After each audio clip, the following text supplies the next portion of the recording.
selamat siang, salam sejahtera buat kita sekalian. Yang saya banggakan para pimpinan, rekan-rekan Komisi 2 dari unsur pemerintah, teman-teman dari DPD yang saya hormati. Pada kesempatan ini mendengar dan menyimak apa yang sudah menjadi diskusi kita sejak tadi, kemudian apa yang sudah disampaikan oleh pemerintah.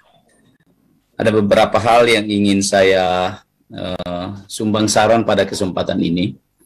Yang pertama, bahwa saya sependapat dan ini menjadi aspirasi dari semua daerah, apalagi di dalam undang-undang ini, rancangan undang-undang yang akan kita revisi ini berkaitan dengan dapil saya, Pak Menteri.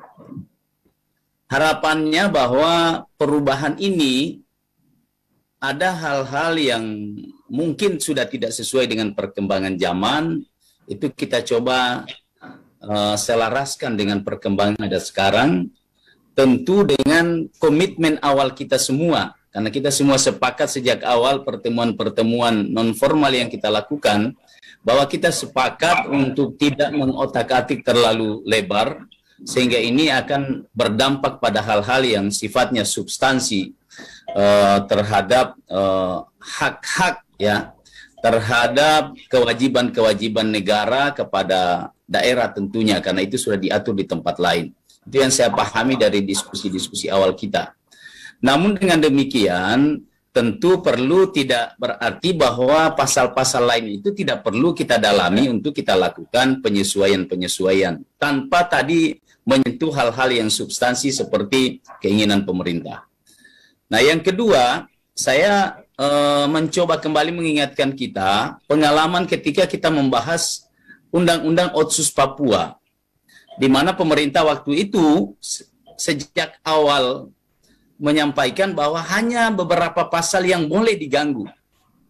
Tetapi dalam perjalanannya, dalam pembahasannya, luar biasa pemerintah bisa membuka diri, karena apa yang kita sampaikan dari anggota pansus itu memang benar-benar sesuai dengan keinginan masyarakat yang ada di daerah tersebut. Sehingga melebar juga, tapi tidak membongkar apa yang menjadi substansi utama. Nah, oleh karena itu saya menyarankan pimpinan, mungkin tadi saya kira istilah tolak-menolak yang disampaikan oleh pemerintah tadi, ini hal yang biasa menurut saya ya. Karena kemarin, karena saya ini orang baru di DPR, apalagi di Komisi 2, bahwa ketika melihat kemarin perjalanan pembahasan Undang-Undang Otsus, banyak juga itu pasal-pasal yang ditolak oleh pemerintah, tapi akhirnya kemudian disetujui dalam pembahasan. Nah, mungkin ini kita bisa bicarakan saja bersama-sama. Kalau saran saya Pak Pimpinan, ini ya harus kita bahas satu persatu. Dan di setiap pasal itu, walaupun pemerintah menolak, kita tetap harus bahas. Karena itu menjadi kewajiban konstitusional kita yang ada khususnya di Komisi 2. Jangan sampai nanti kita membahas undang-undang ini justru nanti akan menjadi catatan sejarah bagi kita yang ada kalau terjadi sesuatu nanti akibat dari undang-undang yang kita buat karena tidak sesuai dengan aspirasi masyarakat. Itu kira-kira Pak Ketua, pimpinan, harapan saya.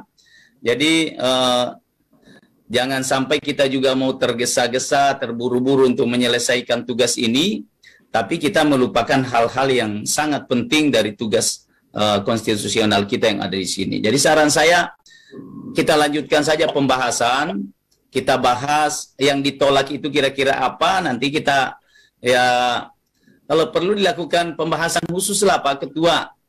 Nanti ada kan panja ini kan sudah terbentuk ya, kita lakukan pertemuan khusus misalnya di mana kita bahas. Saya kira ini bisa selesai. Pansus Otsus Papua yang lalu juga melibatkan banyak, itu bisa selesai, apalagi ini panjanya kan kita semua yang ada di Komisi 2. Saya kira pemerintah juga akan mendengar apa yang menjadi aspirasi kita yang ada di Komisi 2 ini. Terima kasih pimpinan. Assalamualaikum warahmatullahi wabarakatuh. Salam warahmatullahi wabarakatuh.